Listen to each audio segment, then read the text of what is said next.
Si vous avez reconnu ce bruit, cette émission est faite pour vous. Si vous n'avez pas reconnu ce bruit, cette émission sera faite pour vous. Bienvenue, mesdames et messieurs. Aujourd'hui, je me retrouve avec Sony. Bonjour Sony. Et bonjour Alex. Une seconde, j'ai cru que je n'avais plus de Sony. Si, tout va bien. Sony, nouveau format sur la chaîne, on l'a teasé. On l'a teasé en Great Balls On l'a of News à teasé, plusieurs reprises. Ainsi que lors du live de Rivna de 24 heures et dans J-1. Exactement, J-1. Je vous invite à aller voir le replay de J-1. Peut-être pas le replay du live de 24 heures en entier. Je pense que vous n'avez pas le temps, clairement. Si vous avez le temps, trouvez le temps de faire autre chose. Ouais, Vraiment, posez-vous des bonnes questions quand même. Ouais. Bref, next. Aujourd'hui, on va vous présenter un nouveau concept qu'on va vous avancer dans la gueule. C'est pas réellement un nouveau concept au final, mais un nouveau format sur la chaîne en tout cas, puisqu'on va vous parler de Lucha Underground, fédération décédée en 2016, je dirais. 2016. Donc aujourd'hui, on se fait un petit brin de nostalgie. Écoutez, il y avait deux options. Soit on faisait ça, soit on faisait Raw et on se tapait toute l'histoire de Raw. C'est pour vous dire que la question était vite répondue. On pourrait faire la Rinka King aussi, mais en 2 émissions c'était plié, alors du coup, Voilà. ouais, on a préféré faire le genre. Voilà. Vous voulez faire HT Wrestling, il n'y avait pas les archives. Enfin bref. On s'est focus sur Lucha Underground. Donc si vous êtes fan de Lucha Underground, ça va vous plaire. Vous allez pouvoir revivre avec nous tout ça. Si vous n'êtes pas fan, ça va être le moment de découvrir. On fera une émission par semaine. Et donc, la semaine prochaine sera sur l'épisode 1. Et vous pourrez donc voir l'épisode avant qu'on en fasse la review et suivre en même temps que nous. Voilà, réagir dans les commentaires, etc. Qu'on s'amuse.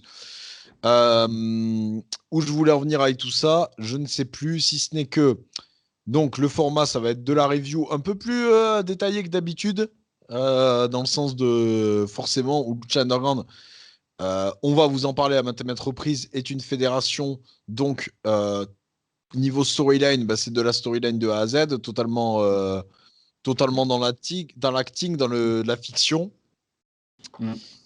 avec... au-delà de peur, on va dire, on peut l'affirmer même, hein, totalement fiction. Et le catch est au rendez-vous. Oui. Donc, on va parler de très bons catch. Je vais vous évoquer quelques noms rapidement.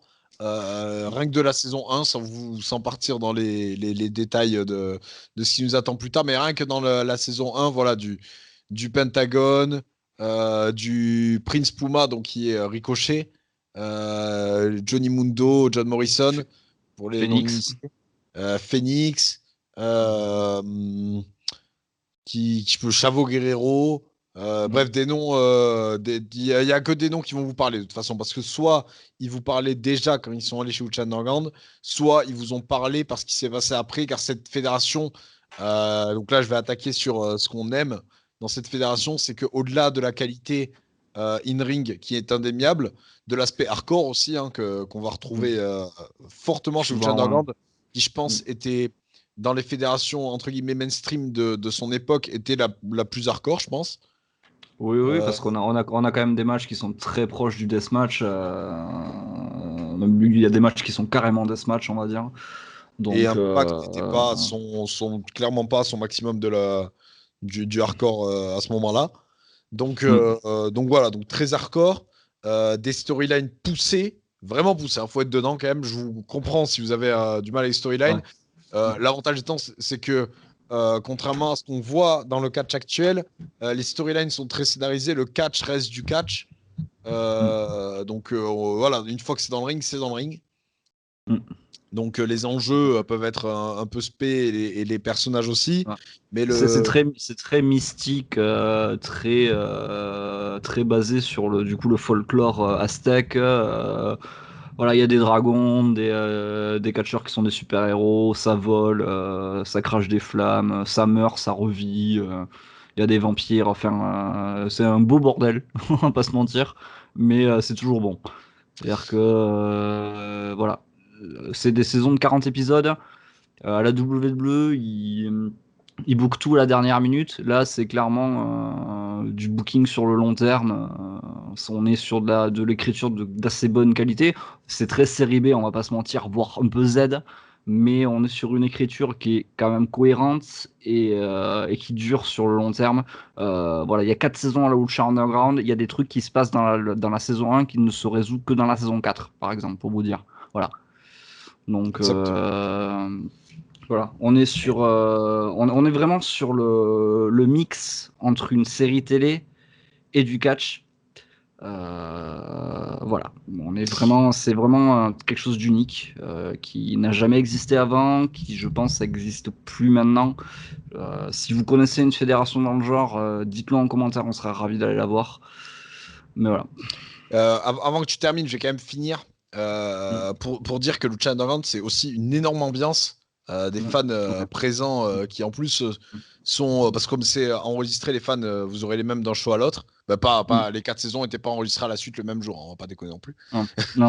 Mais donc voilà, très puissant et ça a été aussi, voilà, je l'évoquais rapidement tout à l'heure, révélateur de talent. Prince Puma, donc qui était Ricochet, bon, les gens savaient qu'il était Ricochet, mais il s'est révélé sur autre chose. Il a montré qu'il savait faire autre chose que simplement ce qu'il savait faire dans le ring. Ouais. Je pense à Mundo qui s'est Ça régénéré va là-bas inventer. aussi. Ouais, clairement. Clairement, Euh, ça a redynamisé sa carrière. ils ont donné de l'intérêt à Ezekiel Jackson. Ouais.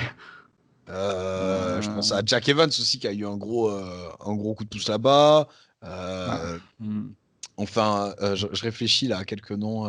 Puis clairement, en termes de découverte, si aujourd'hui vous avez Pentagon et Phoenix à la EW, Oui, c'est parce qu'ils ont fait le Lucha Underground. oui. C'est ce qui les a fait découvrir hors Mexique. Exact. Ça a tiré le meilleur de beaucoup de catcheurs qui pourtant étaient soit sur la fin, soit un peu has-been, Ouais, Chavo Guerrero, Rey soit Chavo Mysterio. Guerrero. Ouais, Rey enfin, Mysterio qu'on pensait vraiment perdu hein, avec ses genoux en vrac. ouais, ça l'a re-upé. Ça a fait montrer des mecs comme Jeff Cobb, qui je pense clairement s'est fait vraiment découvrir du grand public lors de la Lucha Underground, même s'il arrive qu'en saison 2. Son of Havoc aussi. Son of Havoc, Ivelis doit beaucoup, je pense, à la Lucha Underground encore aujourd'hui. Taya Valkyrie.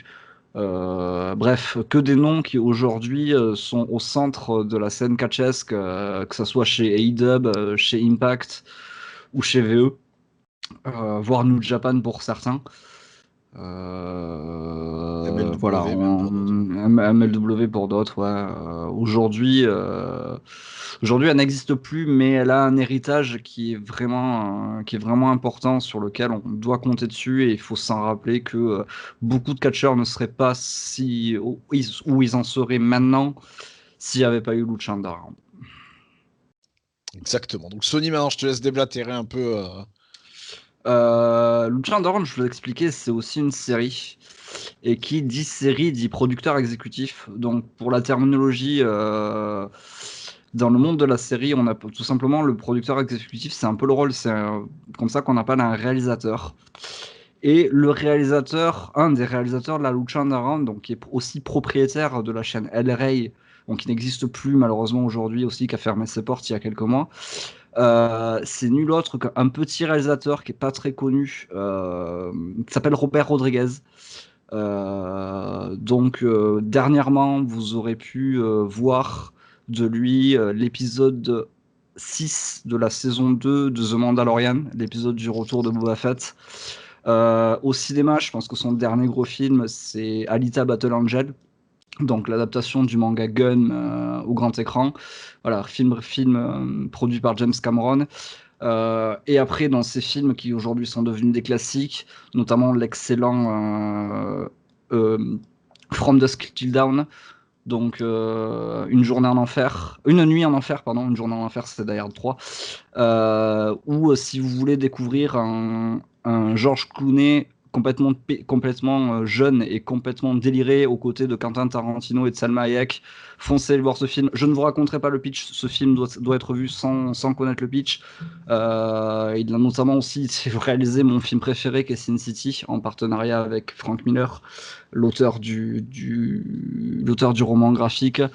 Il a également beaucoup travaillé aux côtés de Quentin Tarantino, notamment sur le projet de Grindhouse. donc qui comporte 2 films, Planète Terreur et Le Boulevard de la Mort de Quentin Tarantino. C'est également de sa tête qu'est sorti Machete. Voilà, le film parle de lui-même aussi, et également un mec qui a réalisé des films pour enfants, dont notamment Spy Kids. Film, si vous avez des gosses, il faut leur montrer parce qu'il est vraiment excellent. C'est un super film pour gosses. C'est déliré, c'est très particulier, mais c'est un excellent film pour gosses. Je pourrais vous parler pendant des dizaines d'heures de Robert Rodriguez. C'est vraiment un de mes réals préférés. Et moi, c'est ce qui m'a convaincu de regarder Lucha Underground. À la base, j'étais pas trop chaud. Je traînais sur FN8 à cette époque-là. On en revient toujours là. Les mecs me parlaient de Lucha Underground et un jour, il y a un mec qui fait ouais, mais c'est réalisé par Robert Rodriguez. J'ai fait ok, je signe et je suis tombé amoureux. Voilà, je vais arrêter sur Robert Rodriguez parce que vraiment, je pourrais y passer des heures. Desperado, je pourrais citer des millions de films de lui qui sont excellents. Voilà. Est-ce que tu as d'autres choses à rajouter au-delà que. Au-delà que, voilà, il y a la Patte Rodriguez, c'est très bien tourné, la musique. On est vraiment sur un mix, comme je vous le disais, entre une série et du catch. C'est-à-dire qu'on n'est pas sur du catch cinématographique comme on voit en ce moment. C'est vraiment le catch, c'est du catch. Et il n'y a pas de segment backstage en plan séquence comme on voit à la VE avec le son du public en arrière, le son du mec qui passe le balai. C'est vraiment tout filmé à la manière d'une série. Les combats sont chorégraphiés à la manière de films d'action, c'est-à-dire qu'il n'y a pas de catch. Contrairement au match cinématographique, en fait, ce qui se passe hors du ring, c'est vraiment de la baston chorégraphiée. Même s'il y a de la lucha dedans, on va pas se mentir. Mais c'est pas du catch filmé et cinématographié. En fait, on est vraiment sur autre chose. La musique de la série, de la musique des segments est toujours bonne. Ils ont eu l'intelligence de prendre pour des rôles de non-catcheurs des vrais acteurs, ce qui fait que ça rajoute vraiment une plus-value. Vous allez, si vous connaissez Outchanter Underground, vous savez de qui je parle. Si vous connaissez pas, vous allez découvrir Dario Cueto très très vite. Vous allez l'adorer et le détester. Euh, voilà, on est vraiment sur quelque chose d'unique. Tu parlais du public tout à l'heure, mais il y a autre chose à rajouter à la Outchanter Underground, c'est l'endroit. S'il y a une C'est dans la salle, exactement. autre chose dont vous allez tomber amoureux, c'est le temple. J'en dis pas plus, mais le temple, on est sur quelque chose d'à peu près aussi sacralisé que le CW Arena, je pense. Voilà, le temple, c'est un acteur à part entière de la lucha underground. Cet endroit qui sent la rouille, qui sent l'usine désaffectée, qui sent le sang, la sueur, comme porte le nom de la série, l'underground, le combat underground. Cette salle fait énormément de choses. D'ailleurs, en saison 4, ils ont changé de salle et pour une salle qui je trouvais moins bien. Voilà, ça sent. Vous verrez que au début de la Lucha Underground, le ring est propre et plus la série continue, plus le ring est dégueulasse, ce qui donne un effet vraiment un peu cringe à la série. Oui, je dis série parce qu'au final, c'est une série. Voilà, c'est vraiment aussi un atout, le temple. Et comme dirait Dario Cueto, les 3 valeurs, honneur, courage et violence. Violence. Voilà. Qu'est-ce qu'on pourrait rajouter de plus pour vous donner envie de regarder ce show? Bah, je pense qu'on vous l'a déjà bien vendu. Juste vous dire que voilà, vous pourrez suivre ça avec nous, bien vous amuser. On va Semaine parler par semaine. semaine Alors, par semaine. petite précision, ça peut faire peur, mais c'est des shows de 40 minutes maximum. Vous allez me dire c'est un peu court, mais ça suffit largement.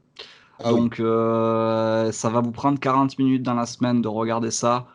Et si vous aimez pas, on vous en voudra pas, c'est particulier, mais je pense que vous allez tomber amoureux. Bon, j'espère qu'on vous a convaincu en tout cas. On vous a donné envie de nous suivre dans cette petite aventure qui va durer un petit temps. 4 saisons, on n'a pas fini de suite. Ouais, ouais, ça, on en a pour un petit moment. Voilà. Et voilà, c'est vrai, ça fait vraiment, ça va faire au moins 2 ans qu'on en parle de faire ce projet. Je pense que j'abuse pas en disant 2 ans. Ah non, clairement pas. Nous, on est vraiment amoureux de cette fédération. Pour moi, c'est ma meilleure fédération de tous les temps. Pour toi, Alex, je pense que le CW doit être devant, Ah, quand même. mais pas loin. Mais la Bah, c'est Lucha top Underground 3 en tout doit cas. aller. Mais clairement, c'est un gros coup de cœur. C'est vraiment une histoire d'amour qu'on a vécue avec cette fédération. En plus, je crois que quand on s'est rencontrés, elle était sur la fin en plus. Oui, exact. Ouais, Ouais. ça devait être la saison 3 quand même. C'était pas encore. Saison 3, ouais. On n'allait Je pas pense que encore se douter que. c'est un des premiers sujets de conversation Oui, c'est un des premiers. Exact. voilà. Donc c'est un peu ce qui nous a liés. Voilà, clairement, j'espère qu'on vous a donné envie. Si on vous a pas donné envie, laissez-nous une chance et regardez la Lucha Underground et regardez nos reviews et j'espère que ça vous donnera envie. Et j'espère que vous allez nous accompagner pendant longtemps dans ce petit projet.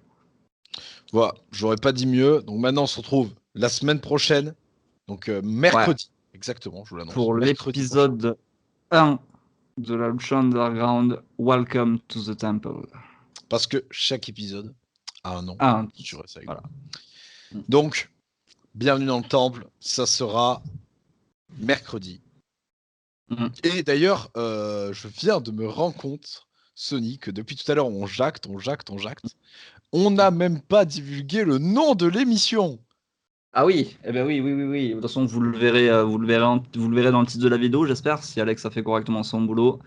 Ah bah je Donc voulais mettre un titre putaclic à base d'un nouveau format arrive sur la chaîne, mais bon, Ah ouais, vas-y, s'il faut, fais ça. s'il faut. Donc je te laisse présenter le nom qu'on a choisi pour cette émission. Donc, le format va s'appeler, et attention, ça vend du rêve, Bring Back de Lucha. Et ouais, bon, ça, on aurait pu trouver un truc stylé, on a préféré trouver un truc facile. Ouais. Parce qu'il faut pas oublier qu'on est quand même des gros branleurs. Hein. Ouais, à la base, je voulais l'appeler Great Balls of Lucha, alors bon, dites-vous que ça va, tranquille.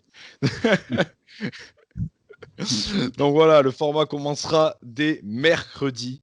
Et on espère que vous serez nombreux, ouais, c'est pas du tout français, que vous serez nombreux, et en tout cas, nous, on sera là au rendez-vous. Et même si vous êtes que 5, vous vous doutez bien que nous, c'est pas ça On qui va nous continuera. arrêter, hein, On clairement, continuera, vous inquiétez. puisqu'on est des putains d'affamés.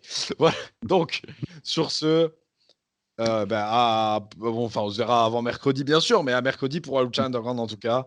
Bonne continuation, bisous, vive le catch. Bisous à vous, ciao.